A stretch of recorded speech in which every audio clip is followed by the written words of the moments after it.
سیدنا عثمان ذو النورین نے جب یہ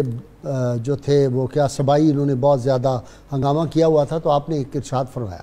آپ نے فرمایا تم مجھے اگر شہید کر دو گے نا، اس کے بعد تم کبھی نماز اکٹھے نہیں پڑھ سکو گے، اور جہاد میں بھی یعنی کفر کے خلاف جہاد میں بھی کبھی اکٹھے نہیں ہوگے۔ وہ آج تک 14 صدیاں گزر گئی ہیں، آج ہم اسی دور سے گزر رہے ہیں، اکٹھے نماز نہیں پڑھ سکتے۔ بسم اللہ الرحمن الرحیم والصلاة والسلام علی سید الانبیاء والمرسلین۔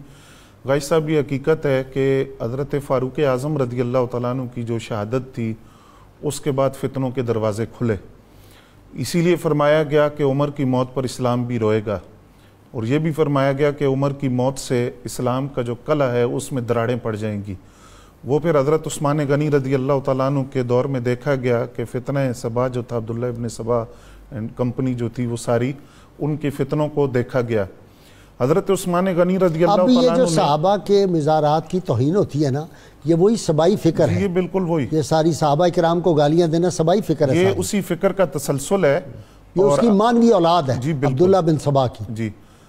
حضرت عثمان غنی رضی اللہ تعالیٰ عنہ نے وہاں جو فرمایا تھا کہ ایک امام کے پیچھے اب تم اکٹھے نہیں ہو سکو گے،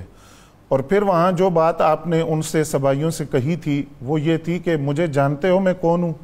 میں وہی ہوں جس نے مسجد نبوی شریف کے لیے زمین خریدی تھی، اس میں وسعت کے لیے،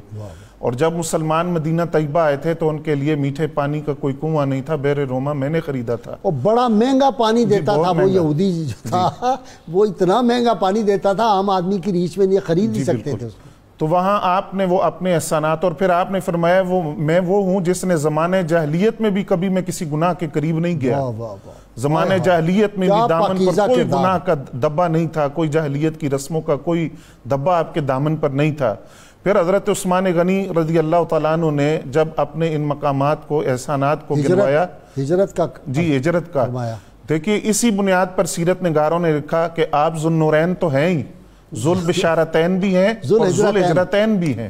2 مرتبہ جنت کی خوشخبری آپ کو دی گئی اور 2 مرتبہ ہجرت آپ نے کی، اور سب سے بڑا جو اعزاز جیسے آپ نے ذکر کیا کہ ایک نبی کی 2 صاحبزادیاں یکے بعد دیگرے آپ کے نکاح میں آئیں، اور اس سے بڑا اعزاز کے زبان نبوت سے یہ اعلان ہوا کہ اگر میری 40 بیٹیاں بھی ہوتی اور ایک روایت کے مطابق اگر میری 100 بیٹیاں بھی ہوتی تو یکے بعد دیگرے میں عثمان کے نکاح میں دے دیتا۔ میں غازی صاحب یہاں یہ بات عرض کرتا ہوں، آج ہمارے نزدیک جب ہم اپنی بیٹی کا رشتہ کہیں طے کرتے ہیں تو ہم چھان پٹک کرتے ہیں، دیکھتے ہیں کیسا ہے، پھر اس کی نیکی کے ہم اس کا ظاہر دیکھ سکتے ہیں، باطن نہیں دیکھ سکتے۔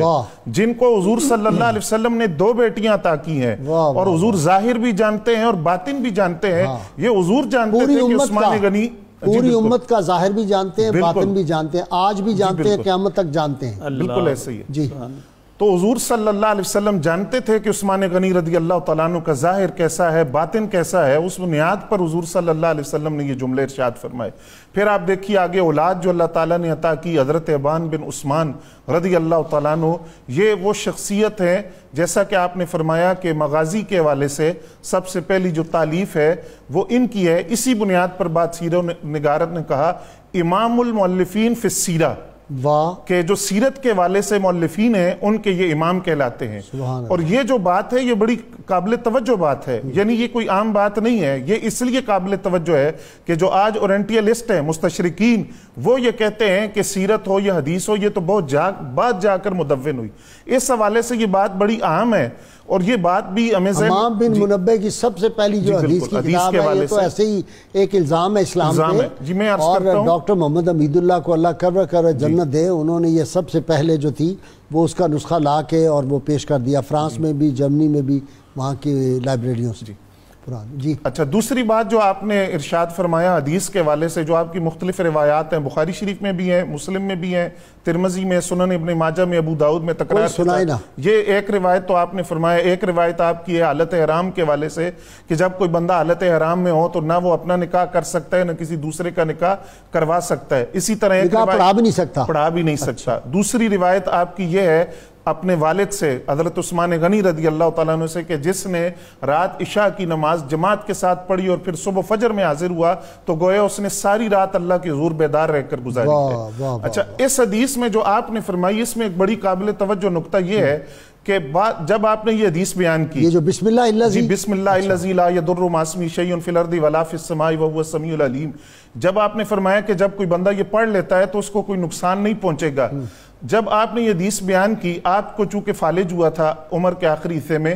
تو وہ شخص بڑے حیرانگی کے ساتھ آپ کی طرف دیکھنے لگ گیا کہ جب آپ یہ فرما رہے ہیں کہ جب کوئی بندہ یہ پڑھ لے گا تو اس کو نقصان نہیں پہنچے گا، تو آپ کو خود فالج ہوا ہے، تو آپ نے فرمایا تو میرے طرف اس طرح کیوں دیکھ رہے ہو؟ اور پھر آپ نے فرمایا کہ جس دن مجھے فالج کا یہ حملہ ہوا اس دن میں نہیں پڑھ سکا۔ اس میں جو بات سمجھنے کی وہ یہ ہے کہ زبان رسول سے جو بات نکلتی ہے وہ غلط نہیں ہو سکتی، حضور کی زبان اقدس سے جو بات نکلی وہ سچ ہے۔ جی بالکل، پہاڑ اپنی جگہ سے ہل سکتے ہیں، دریا راستہ بدل سکتے ہیں، زبان رسول سے اللہ کے محبوب صلی اللہ علیہ وسلم کی کوئی بات